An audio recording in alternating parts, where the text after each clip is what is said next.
اولاد تیار کیسی کی ہم نے. جو اولاد نمازی ہی نہیں ہے وہ کیا ایصال ثواب کرے گی؟ جو اولاد قرآن پڑھنا ہی نہیں جانتی وہ کیا ایصال ثواب کرے گی؟ جس اولاد کو نیکی کرنے کا شوق ہی نہیں ہے وہ آپ کو کیسے ایصال ثواب کرے گی؟ اگر باپ بھی نمازی تھا، بیٹا بھی نمازی تھا، بیٹی بھی نمازی تھی، گھر میں قرآن خوانی ہوتی تھی، رمضان کے روزے رکھے جاتے تھے، شب برات اور شب جناب قدر وغیرہ بڑی راتوں میں عبادتوں کا سلسلہ تھا، تو جب باپ مر بھی جائے گا اولاد کو یاد آئے گا آج بڑی رات ہے، عبادت کی رات ہے، چلو والد کی قبر پر چلتے ہیں، چلو اسے کچھ ایصال ثواب کرتے ہیں، آج جمعرات کی رات ہے ابو کو یاد کرتے ہیں. ہم نے اولاد کیسی تیار کی ہے؟ یہ سوال بنتا ہے. پیارے آقا فرماتے ہیں کہ جو اپنے ماں باپ کی طرف سے حج کرے، ماں باپ کی طرف سے تو حج ادا ہو جائے گا، حج کرنے والے کو مزید 10 حج کا ثواب ملے گا.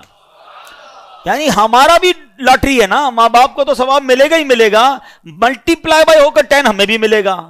اب اگر یہ حدیثیں پڑھی ہوں گی تو بچہ جب حج کرنے جائے گا تو ماں باپ یاد آئیں گے نا، ورنہ ماں باپ کو کون یاد کرے گا. ایک اور جگہ پیارے آقا فرماتے ہیں جب تم میں سے کوئی نفل خیرات کرنا چاہے نا، کبھی کبھی ہوتا ہے کسی مسجد میں پیسے ڈال رہے ہیں، کسی غریب کو دینا ہے، کسی کی مدد کرنی ہے، یہ ثواب تو ملے گا. آقا فرماتے ہیں اپنے ماں باپ کی طرف سے کرے. کیا خوبصورت شریعت ہے، کیا پیاری تعلیمات ہیں. صدقہ خیرات تو کرنا ہی ہے نا، کہ نیت کر لو یہ ماں باپ کی طرف سے ہے. نبی پاک فرماتے ہیں اس کا ثواب انہیں ملے گا اور خیرات کرنے والے کے ثواب میں بھی کوئی کمی نہیں آئے گی.